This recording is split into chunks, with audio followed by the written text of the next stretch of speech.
Welcome to Cartoonist Kayfabe. This is Wizard number 14, October 1992. I'm Jim Rugg. My name's Ed Piskor. The Women of the X-Men. Art Thibert, at this point, drawing a couple of issues of X-Men. Jim Lee has left to go to Image, so he's sort of doing catch-up. A couple of issues of fill-in. Wizard trying to balance out their scales, I guess, away from... we had had several Image Comics covers. Yeah, trifecta. And now we're... I guess even-handed journalism here, trying to give everybody a shot. So, second Marvel cover in a row. I don't have too much to say to this. I always think of Art Thibert as kind of a Jim Lee light. Does it go against your nature to call him Thibert? Because, man, when I was 11, 12 years old, it was Art Thibert or bust. I think for a long time I called him Thibaut. Mm-hmm. So, yeah, Thibert does go against my... I'm sure I'll mispronounce his name several times. And who knows? Judging by past Wizards, Thibert may be a wrong pronunciation for all we know. But it is spelled out twice in here, so we'll assume that's the correct pronunciation. Inside front cover, we have an advertisement for the Batman Adventures based on the animated series. Very much in line with the Bruce Timm design. Now, Jim, you were cutting promos on an earlier Batman advertisement for its shitty design. And once again, you know, it is the past, but I do want to commend you for your 2015 Eisner Award for Best Production Design. Yeah, with that in mind, this is what I would do or recommend if you're doing Batman. Show off Batman's very unique, very distinct silhouette, as opposed to this ad where you all but obscure the visual element that makes Batman identifiable. So this is the right way. This is the wrong way. That is so shitty. You really got to do everything you can on your productions, man. If you're working for well, put it this way: if you're making comics, period, you got to have your hand in everything if you really give a shit. But certainly, man, if you're working for a corporate environment where you're surrounded by people who have to justify their jobs, so they're going to noodle and play around with stuff. Like David Mazzucchelli said in that Comics Journal interview we were talking about, you got to be the last person to put your hands on the thing. Yeah, that kind of stuff is so heartbreaking to me. You know, like Jack Kirby famously says, comics will break your heart.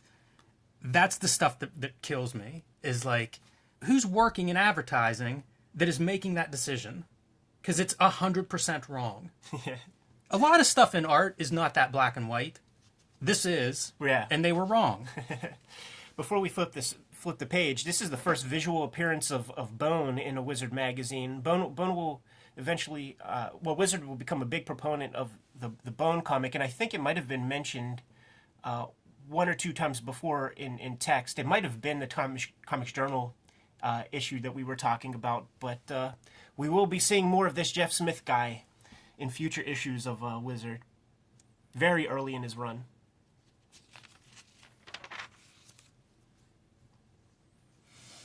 One thing I'll say, this image of the Flash strikes me as, it looks like it's been vertically shrunk. It's very strange. They use it more than once.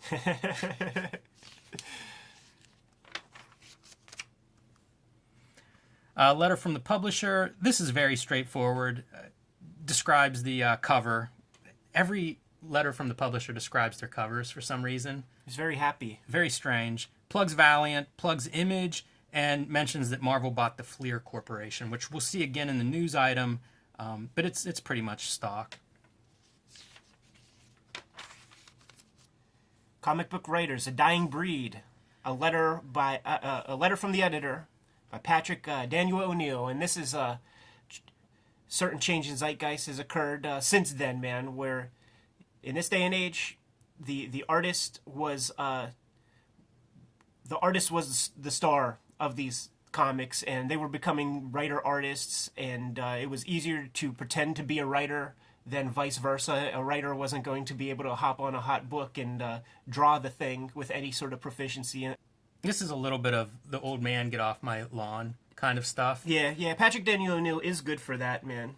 So he's saying that his advice to readers is to demand, don't settle for second or third rate writing combined with extraordinary art. You wouldn't settle for the opposite, would you? Yeah, he describes, there's a quote, the result of going for artist-driven books is having a spate of books with fantastic art and no story to speak of, like buying a portfolio album with loosely connected pictures. They aren't comic books. ... And I concur. Yeah, like I don't read a Rob Liefeld comic for a good comic. Like I'm just for a good comic story. I'm looking at a bunch of cool stuff, and as they say in wrestling, like that stuff drew money at the time, so they had no incentive to change their ways. What I do think is fascinating, though, is that in the current times that we do live in, that this is a more writer-driven, in terms of the big two, and frankly, a lot of like stuff that Image is doing or whatever. It's a writer-driven medium at this point, man, where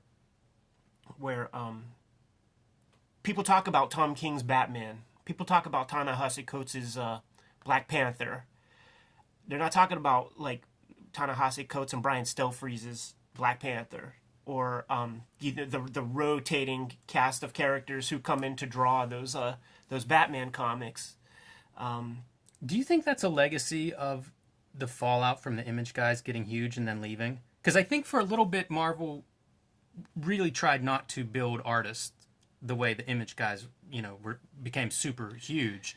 But at this point, I mean, it's been 25 years. Do you think that's a legacy of that? If I wanted to be cynical, I would say yes. But what I truly think it was that in its early day, when these artists were really driving up sales, the bubble bursts, and the almost only thing that these companies could like grasp onto is like, well, let's try to make like a good comic. Let's try to make the best comics that we can.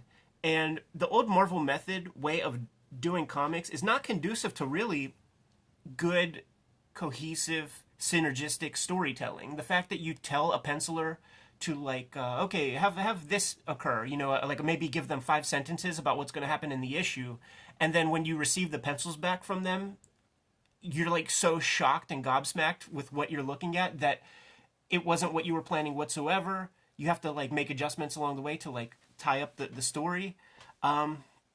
It was inefficient. It was well, I guess the opposite. It was a storytelling method based on efficiency, I guess, man, to just try to keep everybody working. But at least now the writers are in a position where they're fully to blame, is what I'll say, man. They are fully to blame on these stories.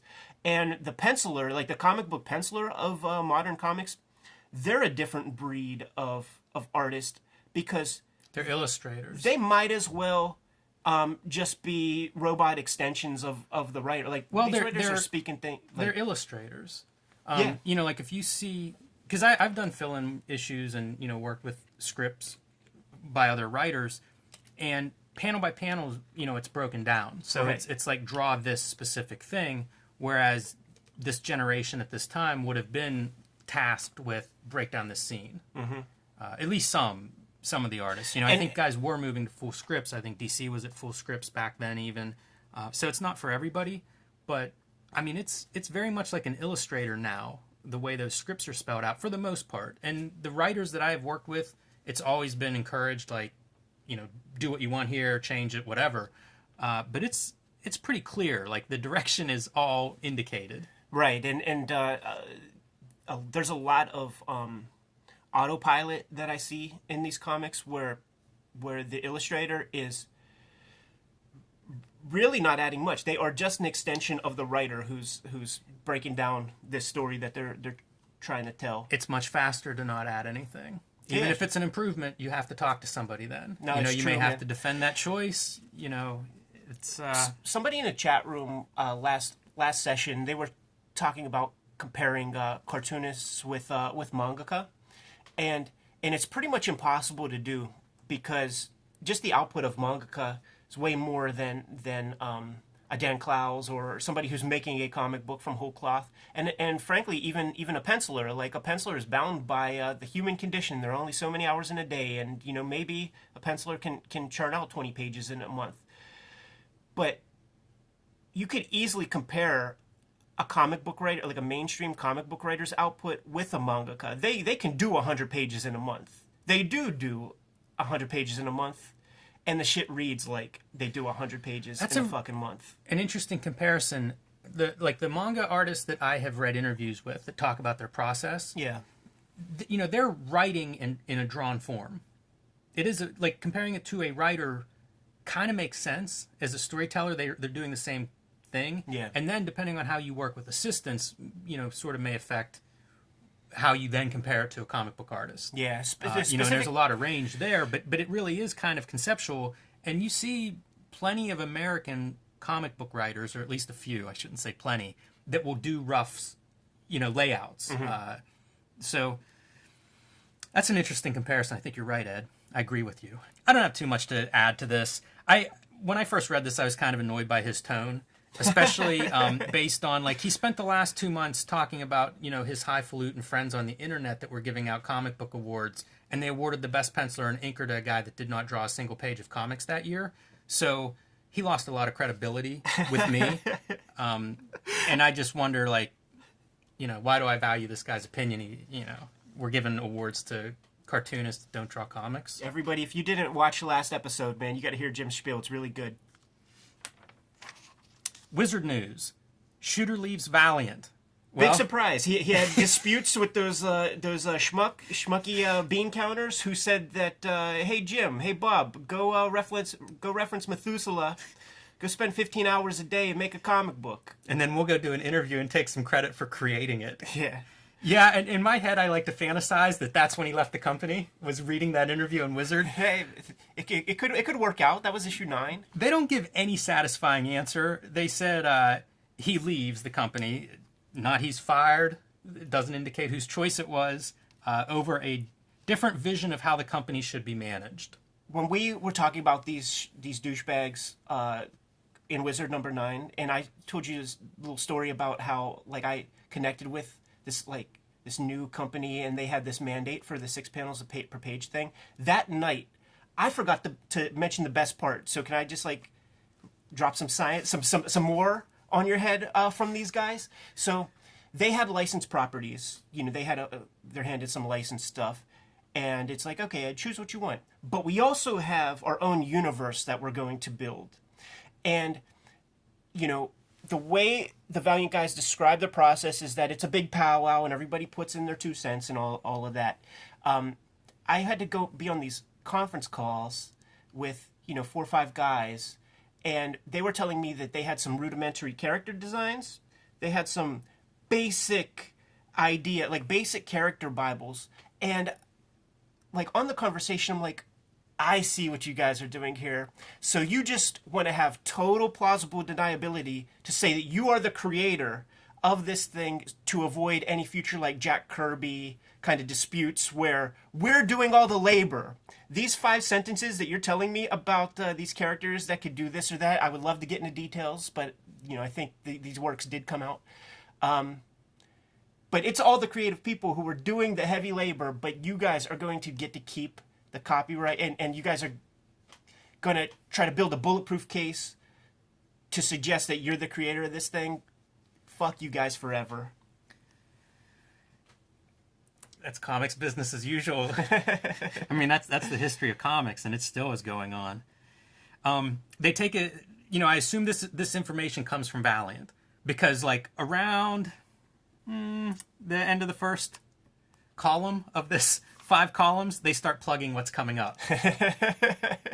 So the president's out, but don't worry, Barry Windsor Smith and Bob Layton are going to take over as editor-in-chief and the new president. And then here's what we have coming out in September and November and October. And it's instantly you can see when this company jumps the shark. And it's this list, I don't have much to say about Valiant. In fact, the shit sounds pretty scummy to me. Before you flip, though, I do want to mention that the X-Mutants Genesis Sega game is mentioned here. We talked about that earlier. And it is worth noting that the Sonic the Hedgehog comic begins, because that thing ran for 650 issues as far as I know, man. It might still be coming out right now, but it started right here, man. And this is a big influence to a lot of artists who have grown up to get into animation and make comics, a generation after us. But big influence on kids, when Steve Urkel was the voice of the cartoon character and everything. I think a big reason for that influence is availability. Sure. Like, this was a comic you could actually find. As we move more and more deeply into the direct market, it's like this was still something you could get at newsstands, toy stores, drugstores, magazine, like checkout counters. Good call. And far more interesting looking than Betty and Veronica or Oh yeah, for Archie. sure. Because yeah. that's what it was. It was the Archie brand was distributed. In a weird way, like this looks like manga or anime or something. If you're a little kid Japanese. checking out, it's this bright, colorful character that looks weird and different. Of course. I hate to mention too much about this, but this is the kind of stunt publishing that pops up quite a bit in the 90s. Guys are trying to make money any way they can. These are serial killer comics. We've had like mass murder trading cards. It's just macabre. But, it must sell. They have a whole list of stuff. They have a serial killer board game that they're advertising. Well, you know what, nowadays, man, like, replace this kind of thing with the multitudes of people. I mean, it's a punchline to, like, Dave Attell jokes. Like, he looks at people in the audience and he's like, oh, you look like you have a serial killer podcast. Like there's You're right. There's dozens of these goddamn things out there, man. Good call. Rob Liefeld contest for Brigade #1 cover art. I kind of remember this. I think you name the letter column and get thrown in that hat or something to win that cover art. DC's Vertigo imprint is made official. And Marvel buys Fleer for $265 million. We'll see if that's a good investment in about 5 years Yes. worth of Wizards when Marvel declares Chapter 11. The beginning of whenever you read that history of Marvel, I think this is the beginning of the downward spiral. Image announces Del Keown is starting Pit.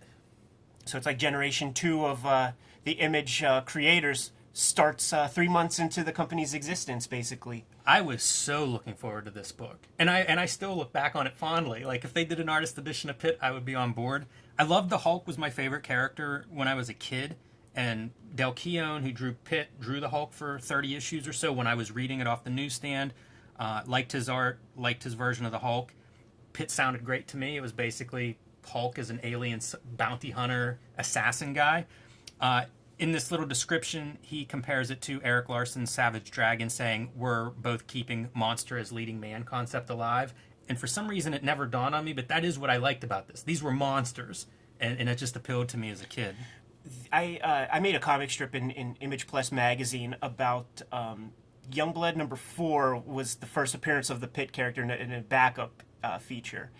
And I'm going through the comic, like, I'm at school, and this is a true story, like, some dudes like looking over my shoulder and they're checking out this Youngblood 4, and Chapel has a crazy knife, Sentinel gets his eye cut out, Badrock is big, a giant, and fucking robots up, man. And then we continue turning the pages as we're getting more and more excited, and we get to the Pit feature, and everybody is like excited. Oh, look at the size of that dude's muscles. Oh, he's fucking these guys up. Oh man, he's in a train, like he's kicking those dudes' asses. And then like one dude notices, oh man, is he naked? And this is that like super like homophobic like sixth grade like you just figuring shit out, and these dudes like, oh, that's gay, man. Like fuck this comic, dude. And then I'm sitting there all by myself like enjoying my Pit thing when hearing these guys in the background calling me names and shit. Wow. Dark Horse just lists a bunch of stuff they're doing. Arrow, which is a character from The Protectors, which is Malibu. And I'm pretty sure that the reason that we see this, the reason that you've ever heard of this, is because of Image. Like at this time, Image is still being released through Malibu. Yeah, there will be ads for Protectors and stuff in the most popular Image comics. So I think that's why how Malibu is a known quantity, is basically piggybacking on Image. Oh, one thing that is worth noting is this is super early era of like computer graphic design for Wizard magazine, and this is it won't be picked up on camera, I can't imagine, but it's very pixelated, and it's like everybody's first scan looks like this, because we make the mistake of thinking that the way it looks on the computer monitor is the way it's going to translate to a piece of paper. So I found this to be like very quaint. That's a good call, because it does. I think everybody does experience that at some point. Yeah, it looks good on the screen. Palmer's picks, man. Starting this issue off right. It's only downhill from here. Alan Moore is the feature player in this article. Specifically, contemporary Alan Moore. Basically, Tom Palmer chooses Alan Moore because Alan Moore, huge in the 80s with things like Watchmen, Miracleman, V for Vendetta, and Swamp Thing. Lots of readers know him, of course, Killing Joke. And then he leaves Marvel and DC. He self-publishes. He starts to do more interesting work that's more interesting to him, but is off the radar of a lot of people. So Tom Palmer thought it would be good to spotlight this work, which Tom Palmer celebrates and thinks is worthy of attention, and maybe not everybody's heard of it. So we're just going to go through a bunch of Alan Moore work. We should probably start off with the work that was published in Warrior magazine, I think, man, because that comes before Watchmen and everything. So that's Miracleman, and that's V for Vendetta. All right. Does that make sense? Yeah, for sure. And Tom Palmer does that. He kind of traces the origin of, why do we all know Alan Moore. So I pulled a couple of issues of Miracleman. This one is famous because there's a birth scene that was very controversial at the time. Yeah, Steve Geppi refused to distribute the magazine, calling it pornography, and he had to recant that when people were up in arms saying this is just childbirth. There's nothing gratuitous, nothing pornographic about it, and he had to make a statement, a mea culpa, that said, well, listen, my job is to bring you what you want, and if you want trash, I will deliver you trash. That's when the material starts to become original. Like I'd say the first 7 issues of Miracleman are reprinted 7-page installments that showed up in Warrior magazine. And when you talk about writing for the trade and these people who tell 20 pages of story in an issue 1 of a new comic and it gets nowhere, they would do well to take a look at those Miraclemans, because each 7-page episode is a complete unit and very, very satisfying. How would you describe Miracleman for somebody that hasn't read it? This is a good place to start. It's like you have to know comics, I think. You probably get into it just fine.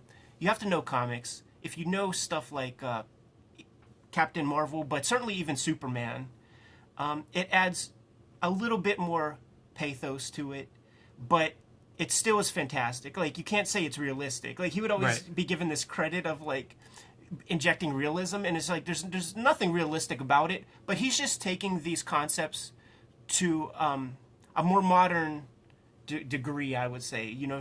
A greater level of thought.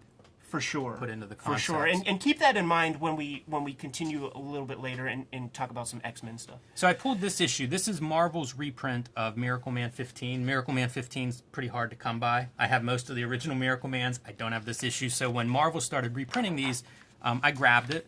This is the big fight scene. In my mind, this is the best superhero fight scene I can think of. It's brutal. It's practically global. What is that crap? Some kind of weird bridge sequence? Oh no. The lettering threw me off. It's an amazing story, and it as Miracleman's recounting what happened in this fight, you get to see that glimpse of not necessarily realism, but the casualties that would come about in a superhero fist fight. And what happens as a direct result of this fist fight in the comic? Just look at that. It's impossible to look at because of the color, but take our word for it, man. It's a harrowing image. But, the people of the world in this comic, the people of the world, these people, they saw this fight go down. So when the dust settles, everybody is in line. Mr. Miracleman, whatever you say, sir, we'll do whatever. And it becomes this extreme fascistic state where, Miracleman is a god and Miss Miracleman, they are gods, and everybody is in lockstep with whatever they decide is good, right, moral, or otherwise. Because why would you want to have this happen to you again? Why would you want, your city destroyed or your loved ones decimated? Yeah, in a lot of ways, this is what you would see, I guess, a generation later with Warren Ellis on... Authority? Yes. The idea of superheroes as being basically gods among men.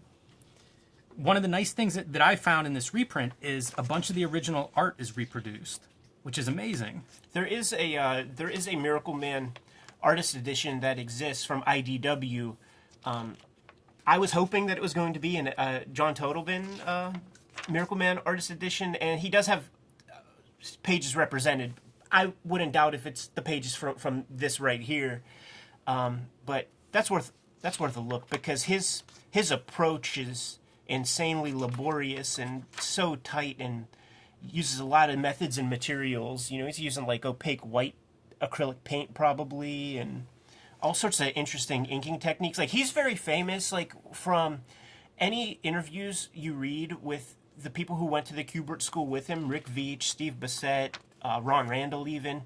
When they talk about Totalbin, they almost talk about him in like a, we'll call it like a friendly disgust, because he would discover some new, like, you know, Japanese watercolor paint technique from a book, you know, that they have in the Kubert School library.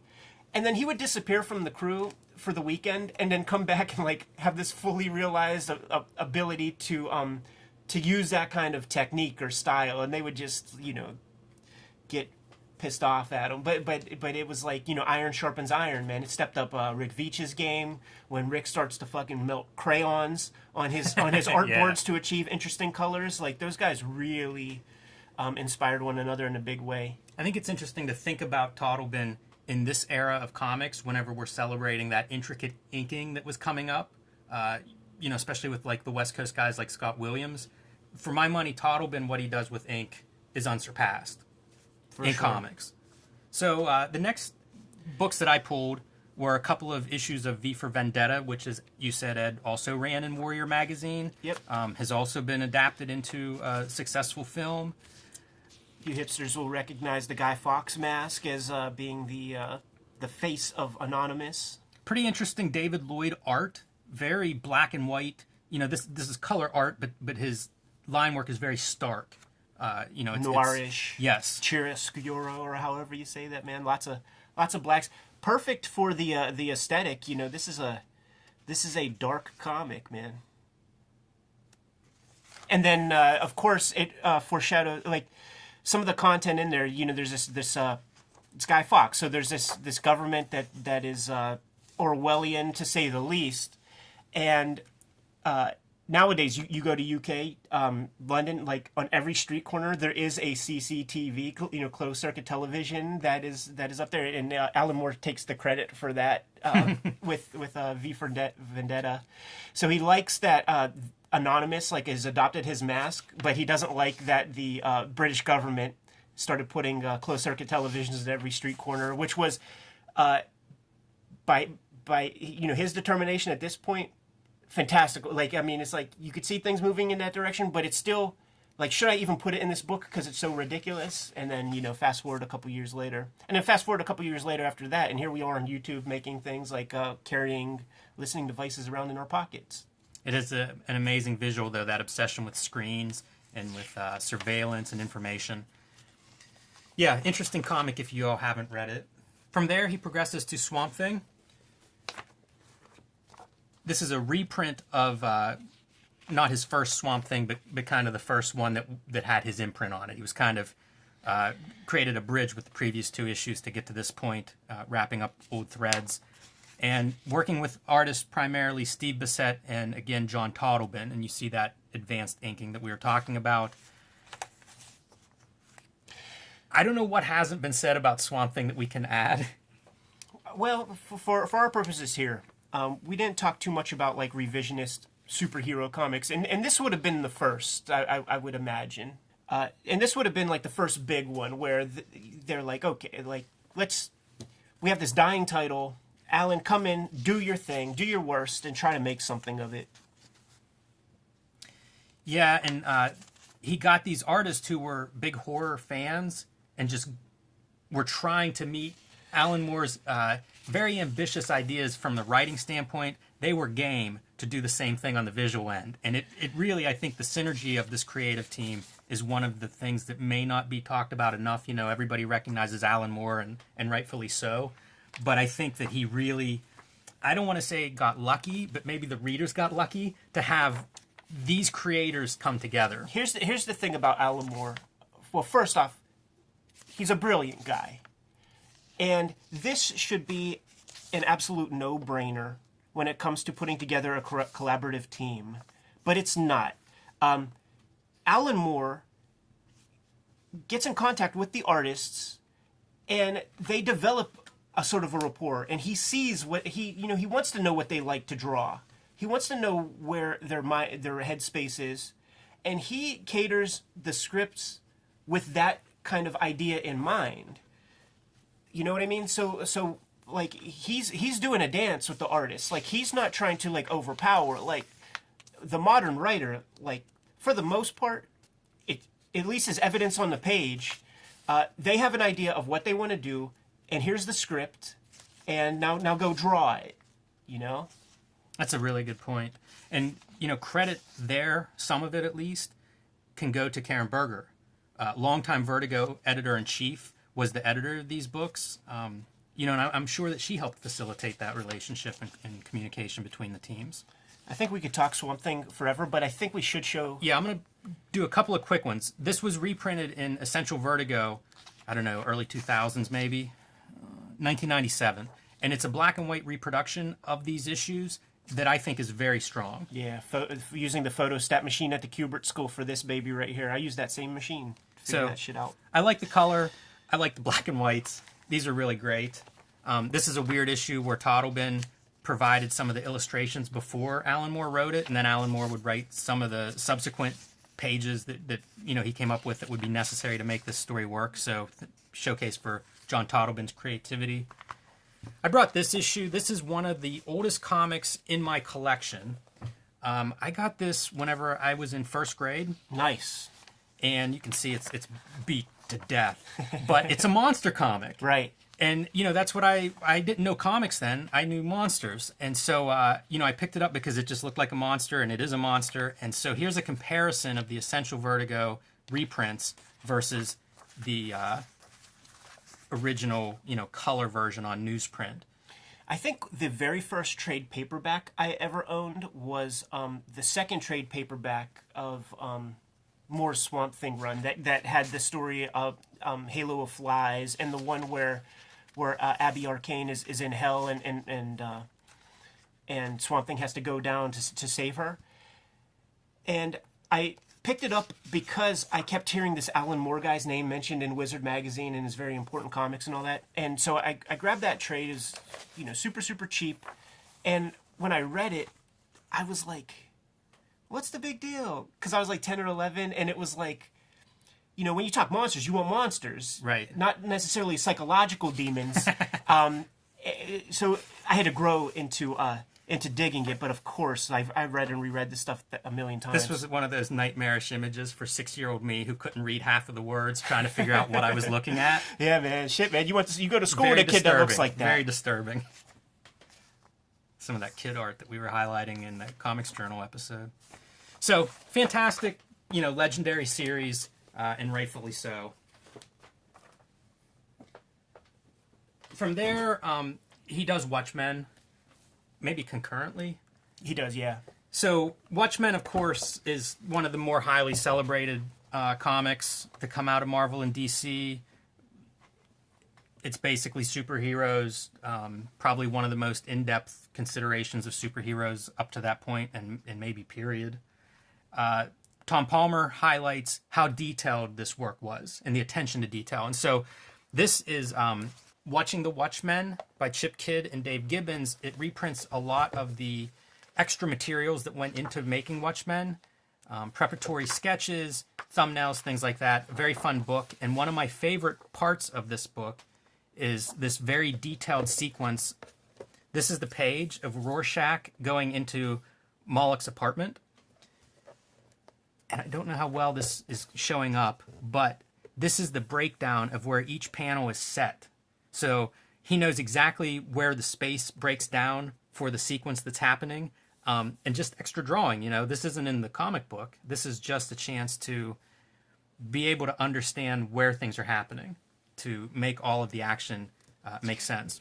Yeah, he gets it all to make sense in his mind, and then he's able to attack the page with a lot more clarity because, you know, the issue is called Fearful Symmetry, and the way the panels like kind of meet at the middle, he has to get all of that straight in his mind in order to draw the thing. But one of the things that I like a lot, I guess I should have marked it ahead of time, but he has his almost like a jailhouse like calendar schedule that he just like makes little X's on like every time he accomplishes one of his tasks, and I love that image, man. And I know that after finding this book, because you could find this book remainder very, very cheaply, which is ridiculous, because to me this is like, okay, you want to buy a template for how to make a masterpiece, $5 at Barnes & Noble.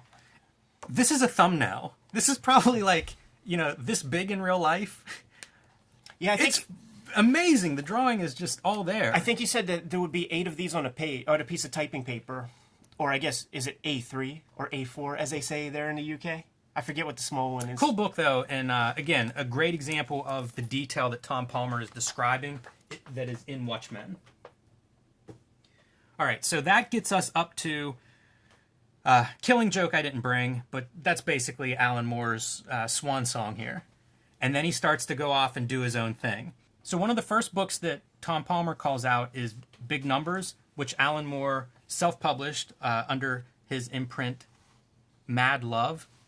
This is a collaboration with Bilson, who is just a comic book god in the 80s, you know, producing all kinds of exceptional work like New Mutants, Elektra Assassin, Stray Toasters, but also pushing the boundaries of the media that was used. You know, he's working with paints, he's working with mixed media, torn paper. So here you see the painted techniques on display. Already this comic, the first thing you might note is the square size. Very different than typical expectations for a comic book. And the story behind this is a mall is being built in this English community, and this story follows approximately 40 characters around that community and the way this development affects their lives and how their lives are actually linked together. It's based on ideas that were floating around about data, basically, and the predictive qualities of data. Chaos theory. The idea that, you know, there is order in chaos if you have a big enough number. Yeah, so the plan for this series was 12 issues. 2 issues were published. A third was created by Bill Sienkiewicz. Then he leaves the series. His assistant, Al Columbia, takes over, I believe, produces an issue, and then destroys it, and that's basically the end. Palmer's very hopeful, man. He's excited for the next issue, as per this article. Really amazing stuff. I mean, you know, you think of Bill Sienkiewicz on the top of his game, and even this seems like it's pushing him to new areas. So it's an amazing book. It's sad it does not, you know, more issues don't exist, but the ones that do are definitely worth seeking out. That's the other thing. Like Moore has just as many kind of like unfinished projects as he does, you know, masterworks that have completely seen the light of day. He's just overflowing with creativity, and it's just like the market decides in a way, or just, you know, his relationship with the artists he works with. Let's do Taboo next. Good call, because some other books that are sort of in the works here that took between 16 and like 20 years respectively is From Hell and Lost Girls. Yeah, so From Hell, the Alan Moore's idea about Jack the Ripper. This is interesting, because the way in 1992 that they were promoting and talking about From Hell is, okay, this is Alan Moore. He did this very heavily researched fictional story about how he could have seen the Jack the Ripper tale playing out. When the book finally is completed, and, you know, there's a big single volume, and it's nearing its end, the way the narrative changes in terms of promotion is, this is the most accurate, you know, most detail-oriented explanation for what happened to Jack the Ripper. Like, people are trying to promote it. I'm not saying Alan Moore. I am saying maybe his publisher. We're trying to promote it as this, like, piece of nonfiction. So it is interesting to see in these early days where they're like, no, this is just him doing his thing. And to be fair, the collected edition is highly annotated by Alan Moore. It's a very deeply researched work. So, it may not be solving the Jack the Ripper murder, or maybe it is, who knows. But the nonfiction element is the research that went into this time period, to these locations. I can remember there's an epilogue in that story where he sort of describes his process of making the story, writing the story, conceiving of the story, and it's almost taking an aerial shot of think about Jack the Ripper from every possible angle. One of them is, I think Hitler is conceived around the time of one of the murders. Yeah, Buffalo Bill Cody comes to town and brings a freak show with him and stuff. So it could be what's that guy called? Not Animal Man, but it could be the Elephant Man. Could be the Elephant Boy. Yeah, he makes an appearance, I believe, in the story. Yeah, Jay Merrick. At one point, the guy who Alan Moore pegs as Jack the Ripper leads his driver through London and has him marking the map and revealing different patterns on the map. Pentagrams. It's a very fascinating approach to story. And what we were mentioning earlier about the Swamp Thing comic having artists that perfectly match the subject matter. I mean, we're doing this Victorian era story. Look at this Eddie Campbell artwork. Can't say enough about this. This is one of those examples of comic book art where when I would see it, it had that profound impact of try to draw in a way that makes sense with the story. Yes. Because this stuff just flatters this story. There's no way this story could be any better. Yeah, you're not going to get Rick Buckler to do a better From Hell. Yeah, so really fascinating. The other thing that I've uncovered on this story, we talk about writers, manga artists who, basically write their story in picture form.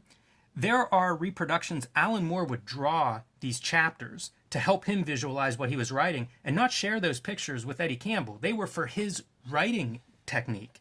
And some of those have been reprinted in, I think it's called Storyteller, the Alan Moore book.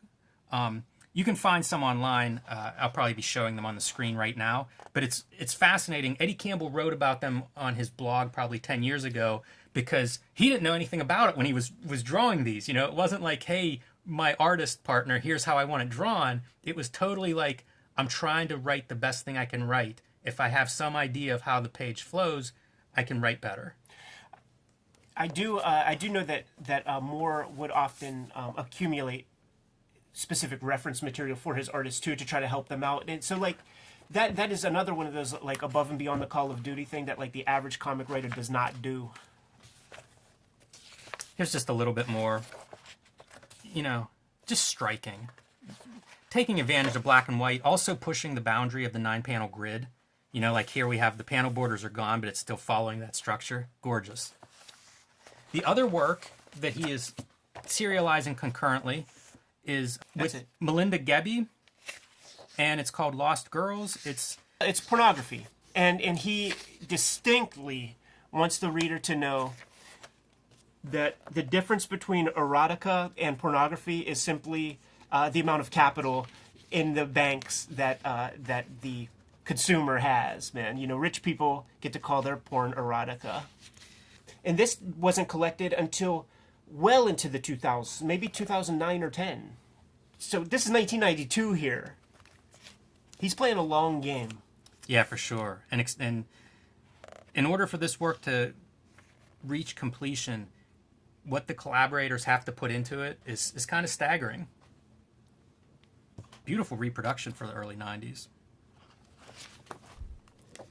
This is one of the stories that I would hear about whenever I was starting to read comics and Alan Moore had kind of left the mainstream. So this is one of his early graphic novels, 1991 date there, and early venture into original graphic novel territory for him. Yeah, this is interesting. I've never seen this. I found this for $1 at a store in Florida.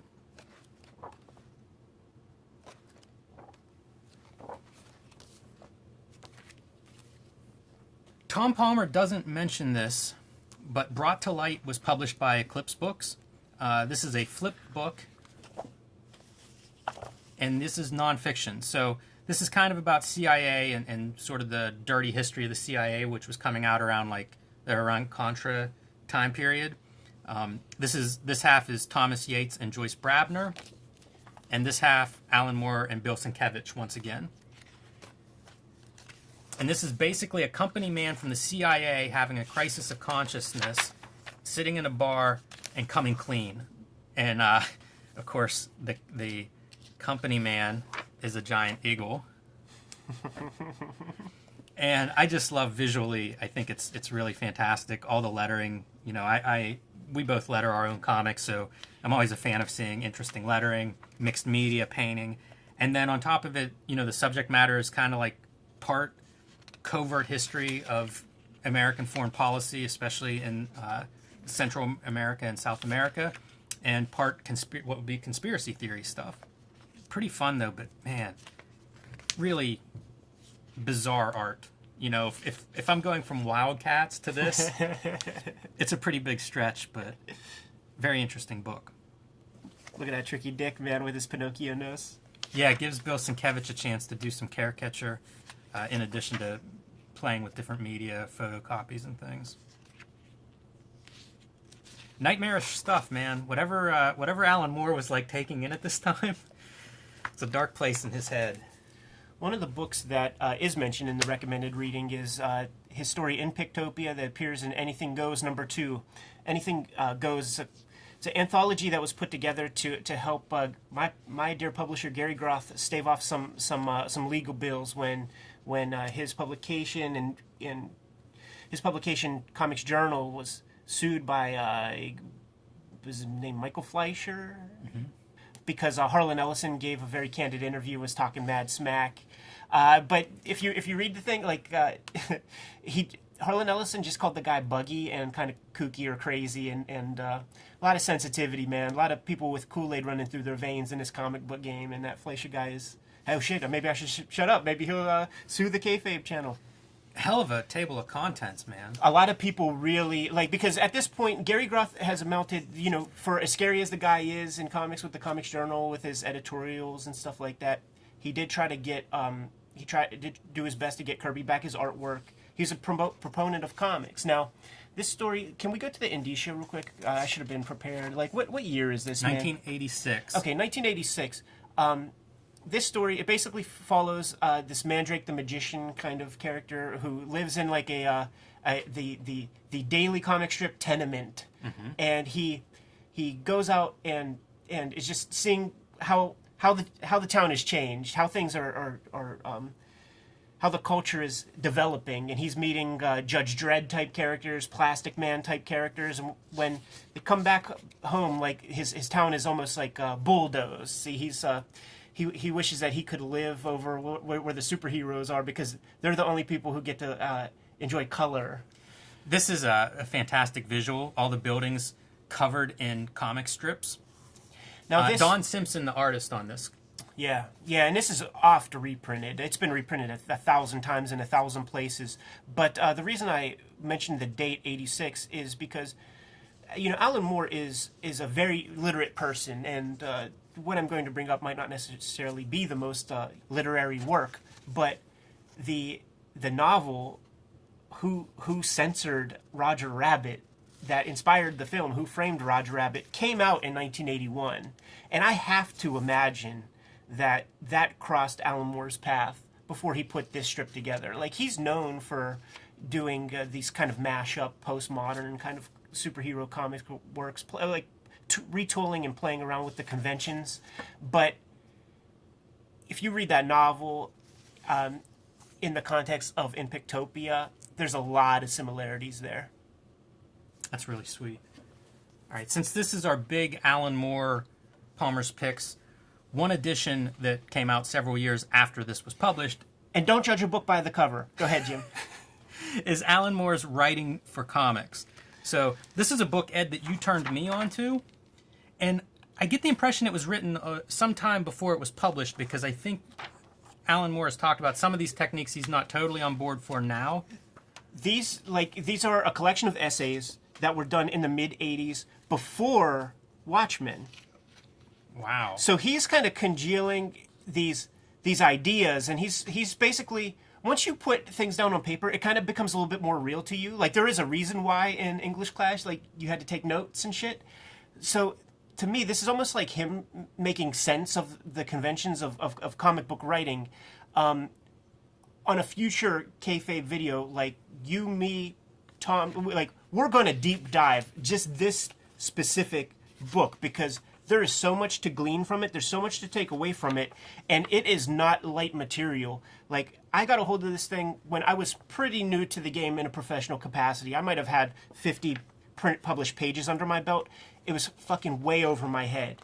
It took me 15 years and 1,000 pages later to really understand what he's saying here. Yeah, and to give the viewer some ideas, like these are some of the chapters or essays. Reaching the reader, structure, pacing, storytelling, world building, place and personality, the details, plot and script. Which he's very anti-plot. It's a really, I found it to be an interesting read. I read this around the same time that I read Stephen King's book on writing. So it was interesting to sort of compare and contrast these two very successful writers talking about their ideas behind their processes. So you can find it, highly recommended, but it is not writing class 101. The only thing that we didn't cover that Tom Plummer pulls out is Raw Volume 2, Book 3. He collaborated with Mark Beyer, and ARG, which was a gay rights benefit book that I think he published, but in collaboration with a lot of other cartoonists that were happy to support the cause. So reading this in 1992, that was quite a list of books to kind of, as I was starting to venture into comic book shops, keep an eye out for. Yeah, if you're serious, you're going to turn to a cartoonist if you're 10 years old and you get a hold of that list. One last note, Tom Plummer solicits writers, letter writers. Let him know what you want to see him cover, or their artists or books that he should be looking at. You know, he has a blog now that he writes about, and he posts that, like, he wasn't receiving any feedback at this point from readers. So, kind of a little bit of a shameless reach out here, but it does result in readers do respond to it. So they do, yeah. He says it's not his best look, but one of the earliest letters he received from somebody after he put this out was they said that Plummer's Picks, your article is a breath of fresh air in a room full of farts. Yes.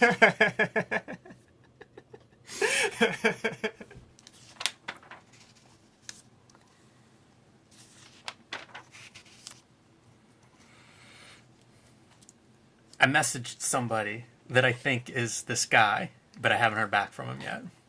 Yeah, shouts to the Kayfabers out there who put Spar on our radar. Doesn't look like he's doing much drawing these days, which is unfortunate. Hopefully he'll respond and we'll get some answers. Brutes and Babes. So this is the first Brutes and Babes that I feel like now he's starting to talk my language. Sure, yeah. This is focused on storytelling. We're going to see a page layout. I wanted to read this one bit, though. He describes storytelling, and he gives a little bit of an explanation about how he's drug his feet getting into this topic a little bit, because this is a big topic. Yeah. And he feels a little bit pretentious sitting here and talking about it. He says that Will Eisner and Joe Kubert have forgotten more than he knows. Yeah. So kind of a fun lead-in. But he talks about basically, it can't be confusing and it should be exciting. And I realized those are sort of my tenets for storytelling. And it's in this paragraph. The art of telling a story with pictures must be clear and readable. You cannot confuse the reader. Things must flow smoothly. And then he goes through, panel to panel, rhythm, speeding things up, slowing them down for story emphasis. The way you pose characters must appear believable, as must the way these characters interact with each other in their environment. You can't confuse readers as to who's who by switching people around the panel indiscriminately. From a cinematography point of view, this is the 180-degree rule. And to make this even tougher, you have to find a way to do this which builds tension, drama, and mood, and is just plain knockout exciting. That's storytelling in short. I must have read this a zillion times as a kid because, I completely agree. Yeah, for the most part. Like, the exciting thing isn't always necessary. But what I like about this feature is that for the young Jim Rugg, he's now letting you know what the hell you don't know. Like, so, sharpen your pencil, homeboy. Well, you take all of that paragraph into consideration, and now he provides a plot try to apply what you just read on the previous page, and you really learn what you don't know. This is a very dense column. He talks about perspective in a way that's so simple, I don't think anybody could get anything out of this. From a practical standpoint, there's nothing I disagree with there. It's just perspective is tough. Yeah. And this is not... I couldn't get anything out of this, let me put it that way. I couldn't understand. I couldn't set figures up, in a plane with just this as my guide. Talks about detail and how, you don't want to put any extra detail in, and then uses an example that's the most detailed thing I've ever seen in my life. It's ridiculous. It's incredible. I still have problems with this shit right here. Yeah. Man. Putting people who are too tall walking indoors that are too small and whatnot. That's tough. Tiny cars. That's tough. Kind of related to perspective, but yeah, that's hard. And then, he talks about some of the layout do's and don'ts. Don't crop your figures at ankles and wrists. Don't put people don't put your action in the center of a panel. Kind of basic 101 type stuff. Yeah, just giving you conscious incompetence, man. With the hopes that you have conscious competence afterwards. So I was pretty happy with this. We haven't touched on Brutes and Babes much up to this point. This is getting into some of the nuts and the bolts. Yeah, best one yet. And what I said in earlier episodes, the way his syllabus kind of grows from one episode into another, it mimics the one of the main storytelling courses at the Hubert School. So he's using Joe's rubric. Hollywood Heroes. Your favorite article. Comics on Screen. And it's all the movies that are in development.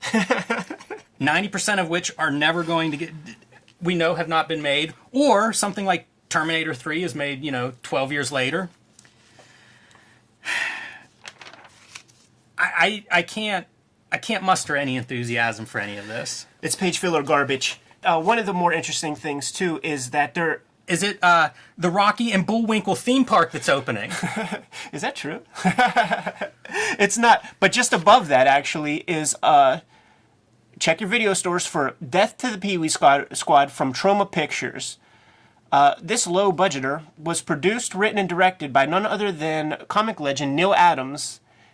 His kids are in it too, but within the film, you will see Gray Morrow and Dennis Cohen as well, made in 1987. I want to see that. Have you ever heard of that? Never heard of it. Kayfabers, is it out there? Speaking of who cares. Yeah, I have 0 notes for this. I couldn't give a fuck. We get another shot of this squat Flash. Does not look like a runner. He looks like everything. It's beyond leg day. Maybe shot put guy or something. Greg Capullo on Instagram sometimes, he will show off this. He has this special weight to build up his neck. And I think this Flash got hold of it. Yes, sir.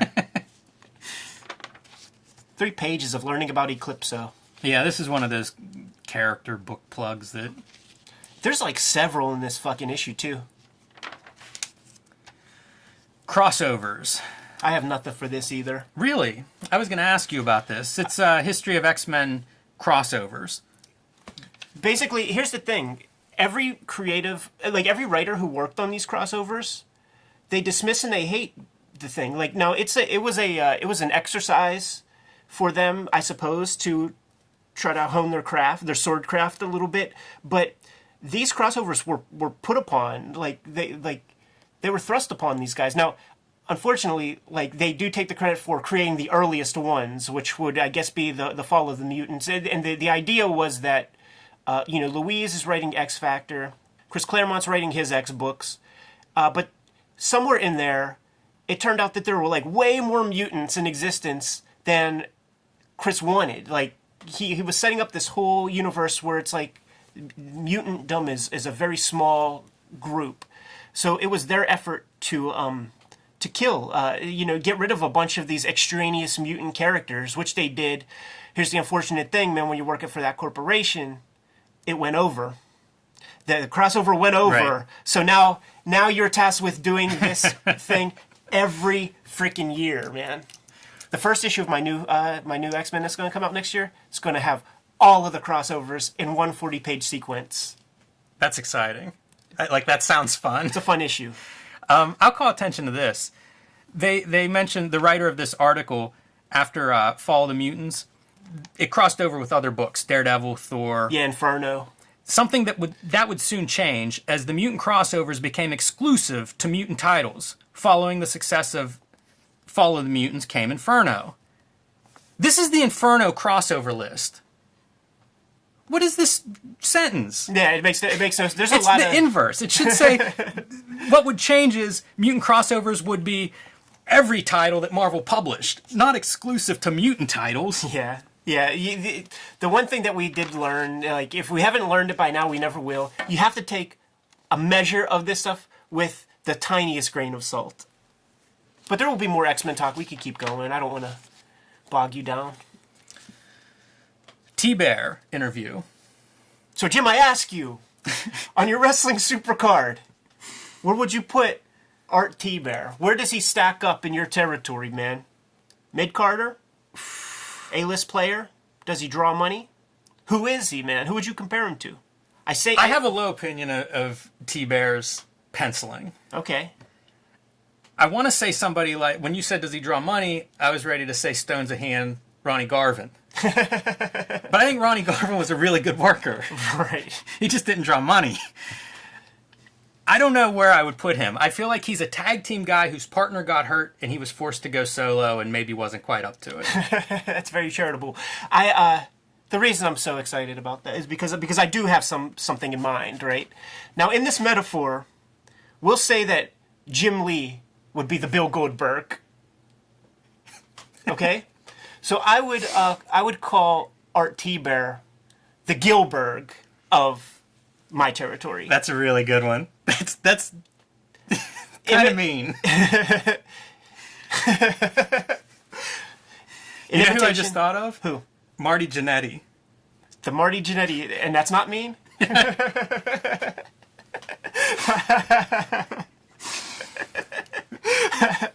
He says, the Wizard guys, they're like, oh yeah, your stuff looks like in that wheelhouse of like Jim Lee and Will Spartaccio and Scott Williams, and Thibert goes, oh yeah, it's the West Coast style.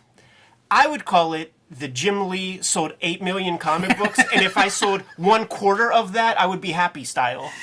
Marvel adopts the West Coast style shortly after this when everybody starts trying to draw like the West Coast style. Yeah, when Alex Saviak gets his Hunt 102 ready to go. He also mentions that he got into drawing comics as a way to make money. It doesn't seem like this is his passion by any stretch. And turned to inking because that was actually something he could do faster, so it actually paid more. Flip them shits like hamburgers and pancakes, man.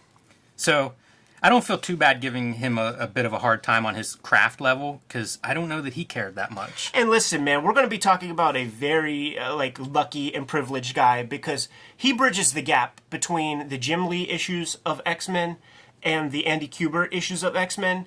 And when he starts penciling that book, he hadn't penciled a book in 3 years, man. It's true, and the book was behind schedule. So he had like 2 weeks to turn that thing around, which I had no idea whenever I was a kid reading it. I just remember thinking, like, this looks like Jim Lee, but whenever I start reading it and looking closer, it doesn't quite hold up. But it's very minute differences, it's small things like anatomy's not solid, or the composition isn't as dynamic. It's very subtle stuff. Like preparing to talk about him, I was trying to determine what is the difference. Why do we endorse Jim Lee and not Art Thibert? And it's very small. The difference is tiny. And it's that unquantifiable stuff that makes you a fucking superstar or a derivative, a Xerox copy of a Xerox copy. Of the guys who you could put in the copy category, I think he's one of the better guys. Mm-hmm. He talks a lot about a Nightwing project that he's writing and drawing that never comes to be, but apparently was pretty far along, and I guess he had worked on for almost a year. I think there was an editorial change at DC is what stopped that project. He mentions that Marvel offered him the ongoing Cable series that's supposed to start in the summer of '93. He does draw that. And that's the deal. Like, he is offered a job, he does a job. He's a job guy. They ask him about Image. He says it's hard to say. I think it's probably too early in the process to know. But he does end up at Image doing a book called Black and White, which is actually in color. So, you know, he has a run here in the early 90s, and probably, as you say, Ed, better than a lot of guys get. Mutants as Metaphor, a look at nearly 3 decades of the X-Men. Can I say something about that metaphor? Yeah, because he's talking about, you know, mutants as like an allegory for like civil rights and all that kind of stuff, man. And it's the flimsiest metaphor that I could think of. Like, now this is something that almost I don't know any X writers saying otherwise, like that. They're not saying what I'm saying, man. And what I'm saying is that the metaphor falls flat in almost every conceivable way because we're dealing with people who could legitimately hurt you. It's not like they just have purple skin or they have 5 arms. It's like this kid could shoot lasers out of his fucking eyeballs, man. Do you want that kid like in your daughter's class? You know, in your daughter's classroom, you know, it's like that episode of Twilight Zone with that little kid Billy Mooney who, like, whatever he thinks will manifest in real life, so everybody has to like placate him. Now, you know, the dweeb out there will suggest, well, you know, the mutant powers they come in effect when you're like a teenager, and I say to that, okay, so now you're horny and immature. How is that gonna go well with new burgeoning, you know, mutant powers, man? So. I've never been comfortable with that metaphor ever. It's one though that this is not just Patrick Daniel O'Neill putting this theory out there. I mean, this is that metaphor is one that I've seen a lot of people put out in relation to X-Men. I'm saying Chris Claremont even created it, and okay. Maybe a more skillful. Well, I mean, of course, like they start to lean that way a little bit in the early days, certainly when the Sentinels come and everything. But Chris Claremont leans heavy into that, and then of course, like every like derivative, you know, jobber, ham and egger writer who writes the thing afterwards, they follow suit. But I'm saying there are way better ways to express that metaphor, but you can't have the more powerful people like. As like the underdog or something, like, you know, like Mouse is like a version of a metaphor where it's like you have this and you have that, and but the mice are the people who are the downtrodden. You can't have somebody who can read your thoughts, like be in that position because they're scary, man. Yeah, it doesn't work. I thought when you were gonna complain about the metaphor, it was the spelling in the title. Metaphor. But this article just goes through history of the publication of X-Men, different creative teams, reprint era. This is a kind of a cookie cutter article that we've seen Wizard run on several characters, several books. Yeah. I said what I needed to say about that piece. Neal Adams, Continuity's founding father. Interview with very influential artist Neal Adams. They touch a little bit on his history, but they mostly focus on what he's doing currently, which is running the publisher Continuity. Before he had a lot of jobs when he was a kid. I'm talking before comics or even illustration. He talks about the stuff in a lot of interviews. He doesn't mention it here, but he was a carnival barker, and he knew how to talk that carny talk and throw his voice and you know, get you to pay a nickel to go see the pickled punks or whatever. And goddamn it, first off, he starts the gimmick off. So it's like, Mr. Patrick Daniel O'Neill, he ain't getting a word in edgewise at the front, man. And Neal Adams is, you know, he's promoting his continuity stuff, and he's attaching it to like all the popular stuff of the day. We have this guy Rich Bennett. He's our Jim Lee.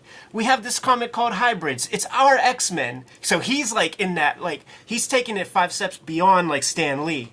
One of the books he mentions is Crazy Man, but you know he's a salesman, and that cover of Crazy Man, you know, he was known back in the day for his Batman work. So this like cast shadow on this crazy guy with this big smile and his green. Not accidental? Not accidental. Here's another... Continuity used to run a bunch of volumes. Like, it's very weird to me when I look for continuity books, like I get the wrong ones. This is volume 2 of Crazy Man with the super cut, the die cut It's insane. It's like the guy's whole face is die cut.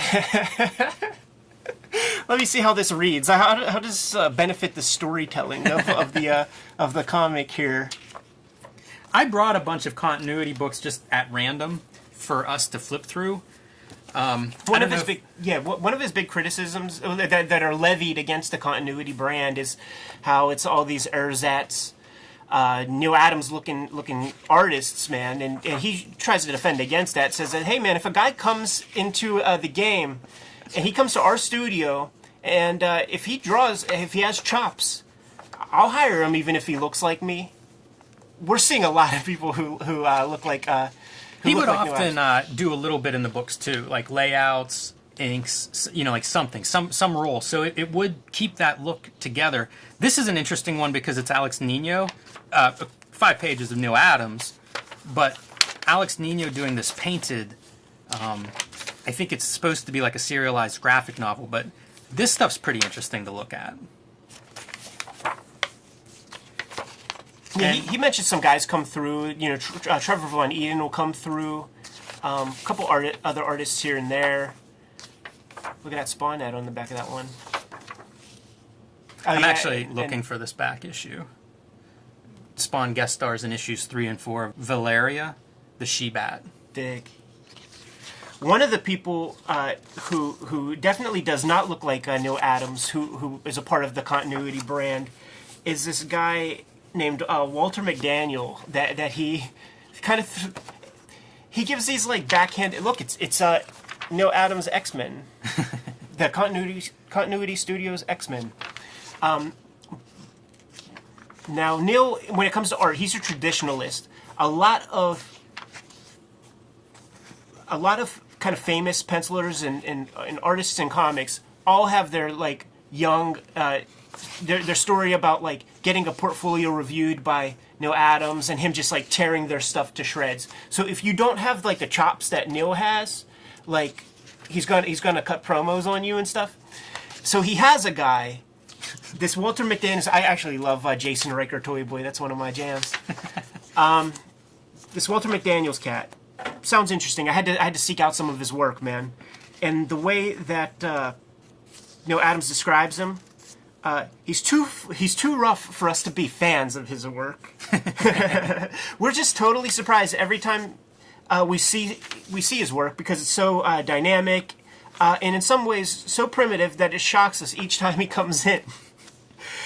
He's kind of like if you put Jim Lee with Jack Kirby and then make all the heads of the characters much bigger. The other artist he mentions that's different is Michael Golden. Yeah, who does Bucky O'Hare, which I think maybe helped underwrite continuity. Yeah, he expresses that in the article that the animated series, a lot of their licensed deals, that's actually one of the better licensed Nintendo games that's out there. Action figures. It's over here. Remember that? Mm-mm. Good. So that's a sample of continuity comics, which is what he's doing at this time period in comics history. But the interview does cover a little bit more about him and his role in comics history. That's where this article really starts to sing, man. That's when he starts speaking the kayfabe language. Yeah, so you talk about him having several jobs. He also had several art jobs outside of comics, commercial art, comic strips, and whenever he starts making comics, he mentions how insular the world of comics is. Said it was stuck in like the golden age of comics, the 40s. Yes, in terms of production, is what he's specifically referring to. So when he shows up, he has ideas on colors, mixing colors, coloring night scenes with the palette that looks like nighttime, doing color overlays, dropping color, and hand-colored covers, all this stuff that wasn't being done. He shows up with the know-how to do it, and it's not an additional cost. Like, why aren't we making this stuff look this way? Like other advertising art industry is doing, or other industries are doing. We can do this. There is so much stuff, like because everybody who works for a Marvel or works for a DC, as an employee of Marvel or DC, they are just doing a job. So it's like they get into a situation where there's this machine that's already rolling. They're not questioning a damn thing. So if you have some some chops, if you have some critical mass behind you, you could start to ask for things. It's possible you could have asked before then, but they'll definitely take you seriously if you draw money. And some of the things he mentioned to them was just like, okay, all of our colors are based off of 25% values. If we add 75%, like a 75% color value in our color breakdown process, we can now have African American characters look like African American characters. We could have real looking browns in the color palette, because that did not exist in the earliest iteration of their process. And he, you know, did the famous Green Lantern issue where the old black guys talking about you help the orange people, you help the purple people, but what about the brown folks? And it's like he wanted like a chocolate brown color that was not available in their old methods. Another thing that he brought to the table was there was this old wisdom, and it actually exists today with color when you're putting together stuff in Photoshop, where you can't use like 100% of magenta, 100% of cyan.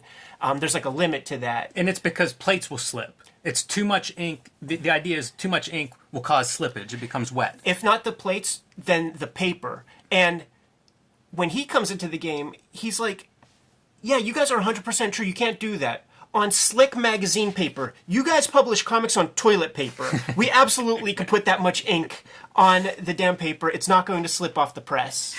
By the way, some of this stuff is not in this article, but I do just love porn this. to us. Here's another one. He brought using 25% yellow to the table because Marvel wasn't using it, or DC, one of them wasn't using it, because 25% yellow is so light, why bother?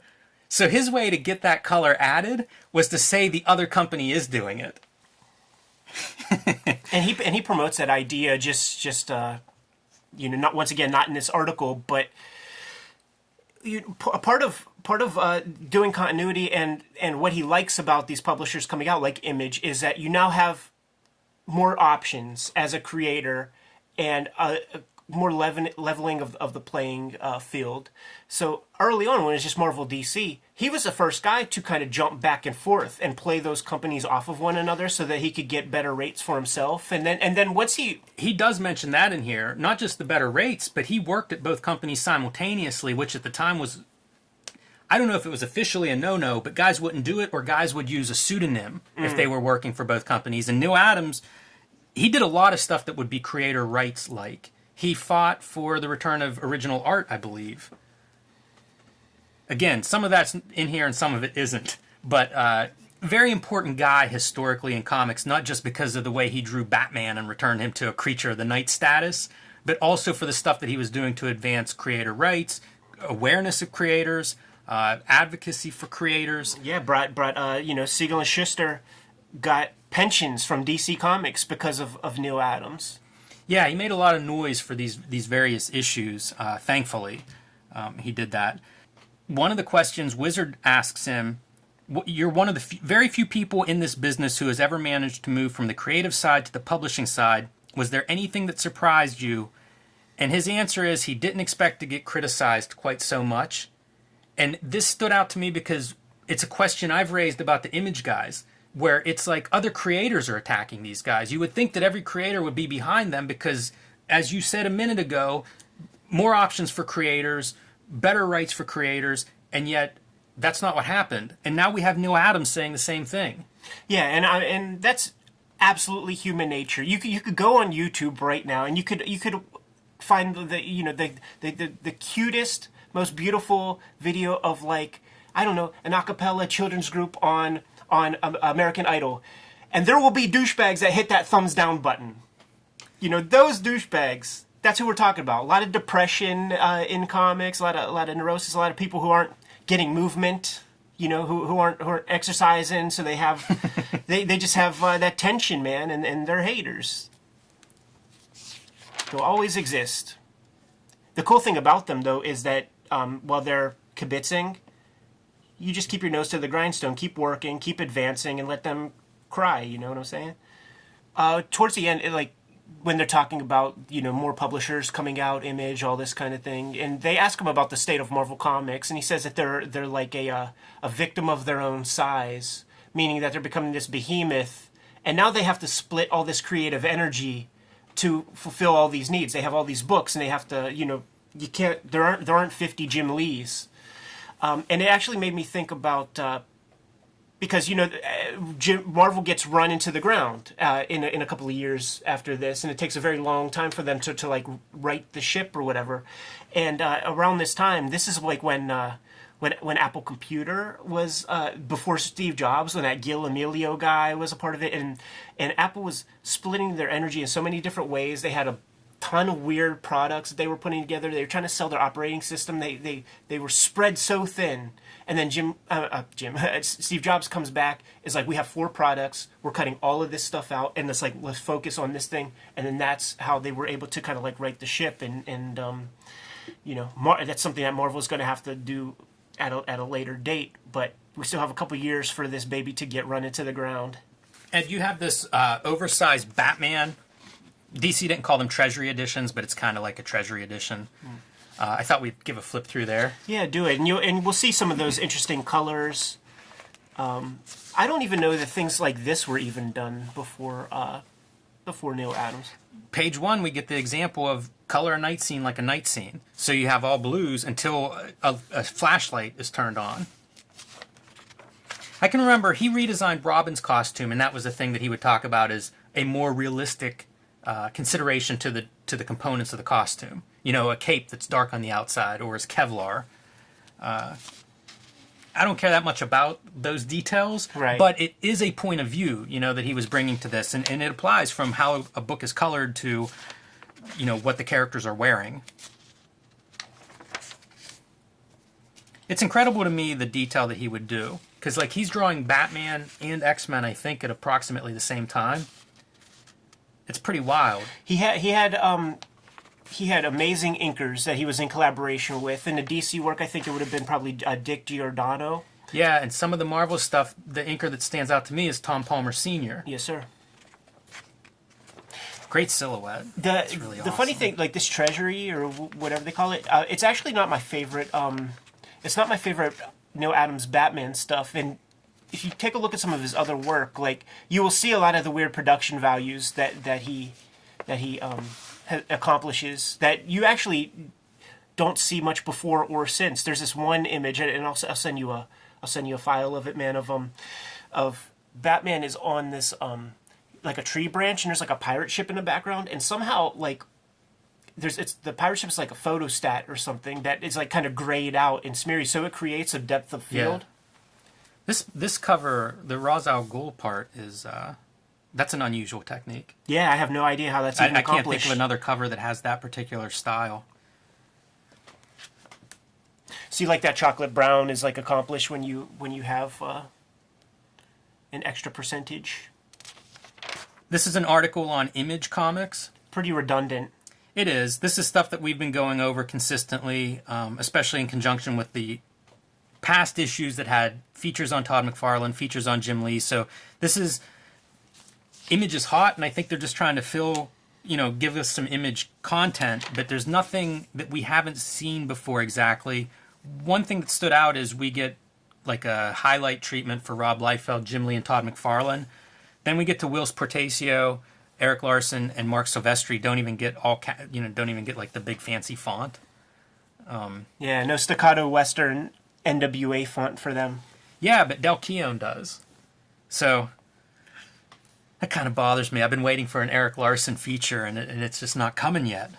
I'm ready for it, but pretty much fluff. I don't have any standout notice here.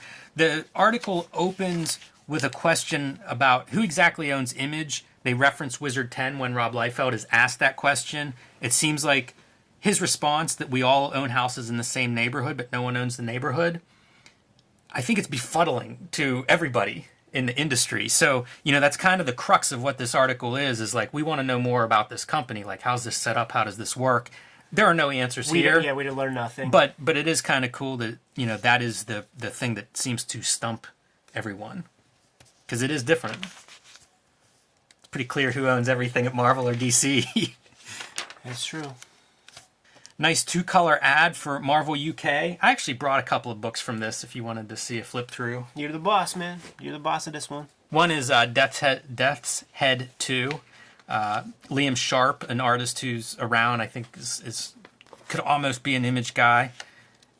This is the ongoing launch of the series. There was a limited series before this. The sales were good, so wise that they put the X-Men in there because, of course, like when I picked this up from Kmart as a little boy, it was on the strength of the X-Men. This character's nuts to me. I don't know how you relate to this character in any way, but also the level of detail. Yeah, it's just so badass and kind of cool looking, man. That's exactly it. So that's one. And then this Digitech book. Really cool cover. Yeah, that's what I thought too. Kind of different looking, a little bit painted colors. Yeah, I like it. Marvel UK was not an imprint that I read a lot of. But I see these ads and like the stuff looks kind of interesting. I mean, they were trying to promote this thing. I tell you, I think this looks better than a lot of the Marvel stuff that was coming out at the time. It's also funny, that's for sure. But it's also funny that Marvel UK sort of beat Vertigo to market. Yeah. By a couple of months. Amazing art. Anybody stand out to you in this batch? Next page. This guy, Greg Panitz, has a career as a cartoonist. He does like stuff in cartoons. You could find that magazine at like Walmarts and shit like that. Kind of like evolution of like the Big Daddy Roth kind of flavor. And then right next to him, that Michael Pasquale guy. I found some stuff on him recently. He I don't know if these are licensed prints, but he does a lot of like Star Wars artwork that looks pretty accomplished, and he's like interviewed around places, so it's like, how do you get to be interviewed on places if you're not doing licensed stuff? But it's also like a step down from the things that we do know, like it's not quite, like Marvel level. So it's something, but it has to be him. I like this one. It reminds me of, I guess it reminds me of Johnny Sims. No, yeah, sure. Who is like a younger artist on Instagram, but I don't know, stylistically, even the lettering of Wizard is sort of in that kind of style, very attractive. And I think this guy here, Kirk Buckendorf, does artwork for like the Las Vegas gaming industry, like slot machine art and shit like that. I found something online. That's kind of interesting. It is. Like that's connected to like pinball art.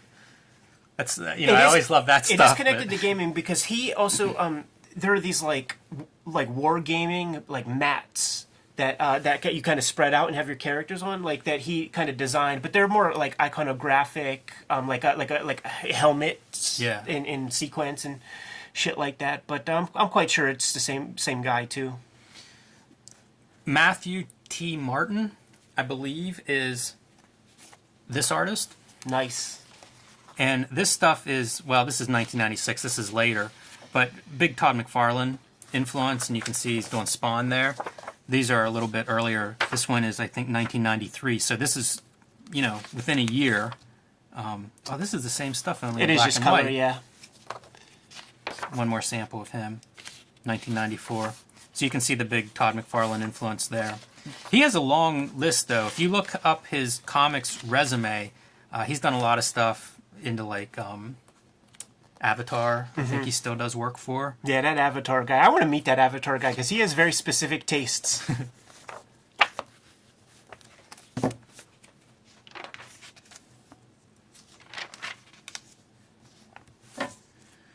I asked online about this Superheroes in Plastic ad. I guess this is a Spanish company that makes these figures in color. I don't know how that works exactly, but this seemed almost bootleg, which is why I asked. I assume Brian Cunningham's super excited over this ad. But I think these still exist. Those PVC characters, that was a big deal. There were G.I. Joe sets of those kinds of things. There's like little minifigures, all kinds of shit.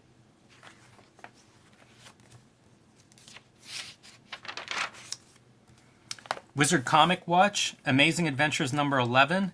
I guess this is whenever Hank turns into the Blue Beast. Yep. And New Mutants Annual number 2, which is the first X appearance of Psylocke. Betsy Braddock. And then they also highlight that X-Men issue where, Betsy Braddock her brain or something gets implanted into the body of a Japanese assassinista. Yeah, I brought those. So this is the second Jim Lee X-Men stuff. He had done a fill-in issue on issue 248, and then he did this Acts of Vengeance. It's a 3-parter, and this is some of my favorite X-Men stuff, some of my favorite Jim Lee stuff. Most of it's because it's basically a ninja and Wolverine.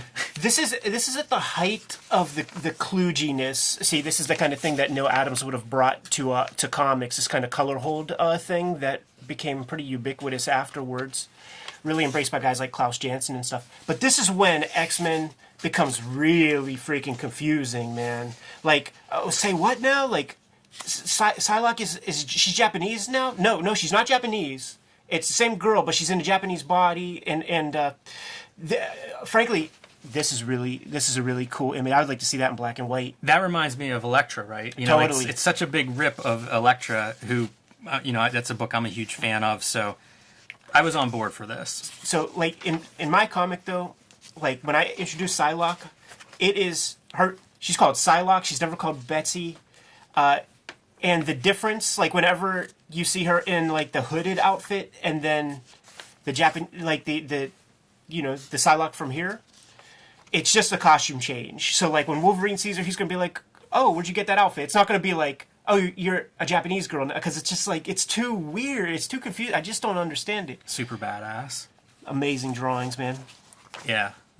And classic Wolverine. Whenever I would draw Wolverine, because on the strength of this Jim Lee stuff, man, I would always draw him topless and just as much body hair as possible. It's a cool transition.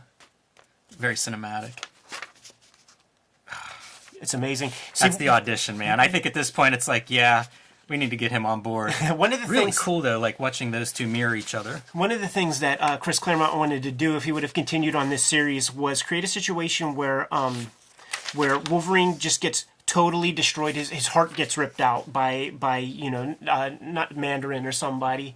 And then what would happen is over time, like from that heart, there would be this dark Wolverine that would grow from that heart. And so like good Wolverine would slowly mend his body back together, but then there would be like this dark Wolverine that was commanded by the Hand. And once again, the way Chris Claremont talks. And then this would happen over the course of like 100 issues. Right. This is absurd. This is like a back issue ad. Frederick Wertham was right. Like 3-point type? That's the tiniest ad on newsprint then. Terrible dot game. I always thought Jim Lee did a really good Jubilee. Like, she was always very animated. That was a character I thought he did very well in his X-Men. Yeah, when I think of Jubilee, I think of Jim Lee. I don't want to give this guy any shine, so if you have something to say, go ahead. But I say F this dude. It's more Valiant nonsense. It is Valiant nonsense, but it's spin control for Jim Shooter leaving. So it's kind of a follow-up to the news story. He talks about how whenever this happened, whenever news spread that Jim Shooter was out at Valiant, collectors panicked. But good news, they have very good, good management in place. And so after he got to talking to the Valiant guys, he feels much better about it. Because Valiant's greatest loss will be Shooter's exceptional storytelling ability. Nothing to worry about, comics fans. Terrible. Yeah, well said from a guy who's just all about hoarding comics. Yeah, you don't even have to read them, so don't worry. Yeah, he's only a good storyteller. You're not going to lose anything. Picks from the Wizard's Hat. Hardcore #1, speaking of Valiant going down the tubes. Spider-Man 2099 #1. Did you read any of the 2099 books? Oh yeah, that's the Spider-Man one is the only #1 that I don't have. Oh wow! Because I got them a little bit later. They came in like a multi-pack at Toys R Us. But the Spider-Man at that point when they were in multi-pack, the Spider-Man 2099 was probably the outlier in terms of like what you could fetch for an issue. Always dig the costume. I would never want to draw this, but I like the look of it. Yeah, Rick Leonardi, I would see, he was kind of an artist, so I would see in interviews, other guys would name check him. So I would check him out whenever I would come across an issue that he drew. Yeah, he would always get, he was the go-to guy, man, for fill-ins on X-Men for a while there.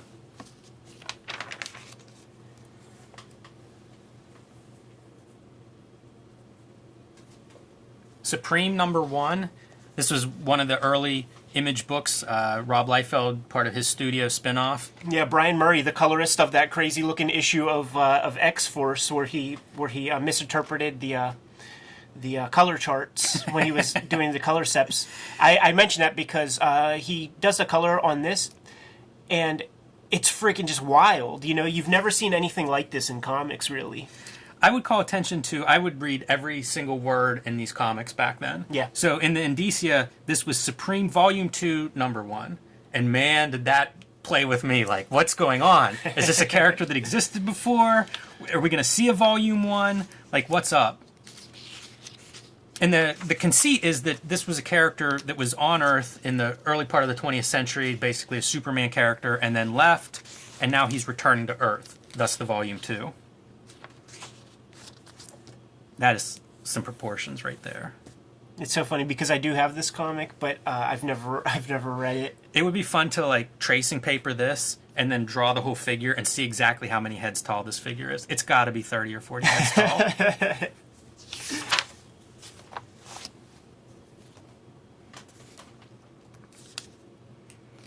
Two other big number ones that are floating around in the more picks from the Wizard's hat is the animated series Batman comic is beginning, and so is the X-Men one, and that signifies that the cartoons are on the air. So those are highly influential, not the comics, but the cartoons, obviously. Though there are shades of genius in the Batman one with artwork from guys like Mike Parobeck, who was met an untimely demise pretty young, but his art on those comics is very, very strong.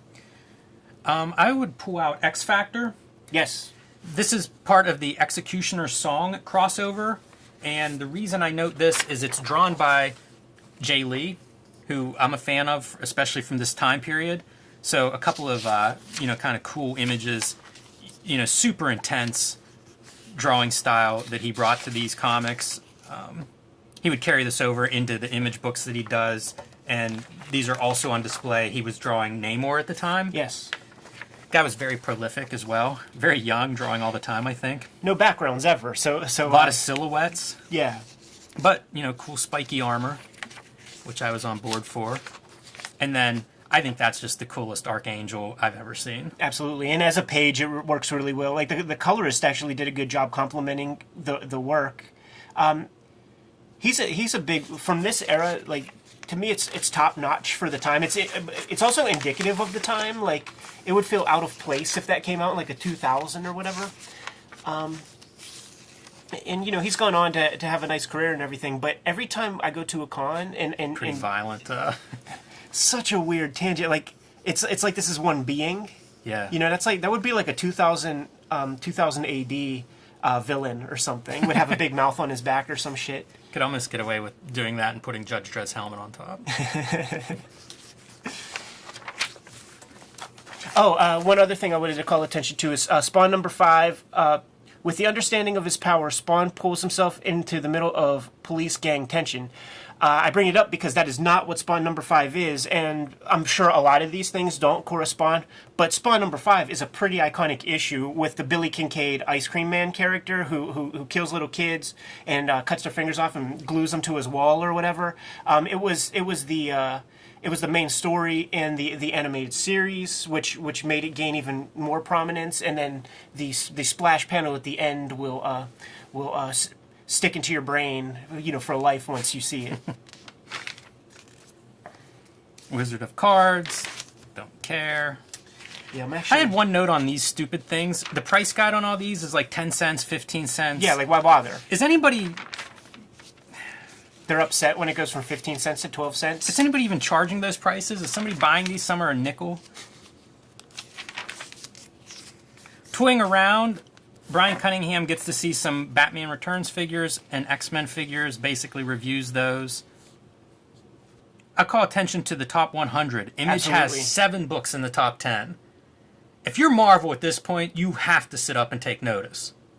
For sure, and of course DC isn't even on there at all. But then, okay, so like, what are the 3 Marvel books that are in the top 10? Cable 1, on the strength of the popularity that character garnered because of Rob Liefeld.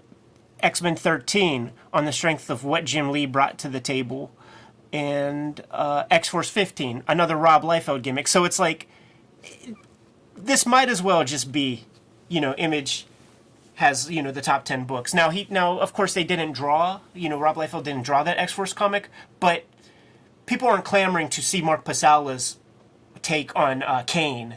You know what I'm saying? They're there. It's inertia from the behemoth that was, Rob Liefeld. It's very true. Top 10, Valiant, Dominant. Of course. John Byrne's Next Men makes the list. I was a John Byrne's Next Men mark at the time. Big fan of that book. Couple of Image titles. Again, I still don't understand how this is calculated. We have some books that are rare, some books that sold record numbers. They're all in the top 10. My only other note is that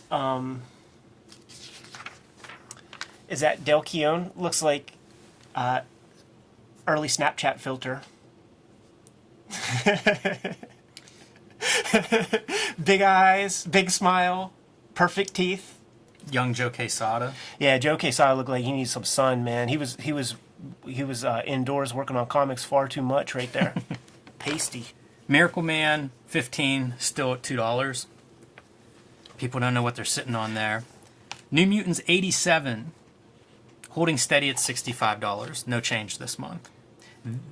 Subsequent appearances of Cable are going up in price. This is probably around the time that I traded some of these later appearances of Cable for a complete run of Frank Miller Daredevil. Yeah, look at that. Or Deadpool, for the first time, it hit the 2 digits of value. First appearance of Deadpool worth $14. Iron Man X-Men feud continues. This is the idea that Jean Grey's awesome telekinetic abilities would shut Iron Man down in a matter of minutes. And Doug Goldstein has to admit that's true. But he gives the credit to Xavier, would probably be the guy to do it. That brings us to the end of Wizard number 14. Next issue, Willis Portacio. Is it going to be like his second interview? Is he in there? I don't know. Guess we'll find out next week, huh? All I see on the cover is the Bill Shatner interview, so we'll find out. Shatner, that's past tense, right? Now? Be sure and subscribe. Follow us wherever you're active. All of our links and stuff are in the description below.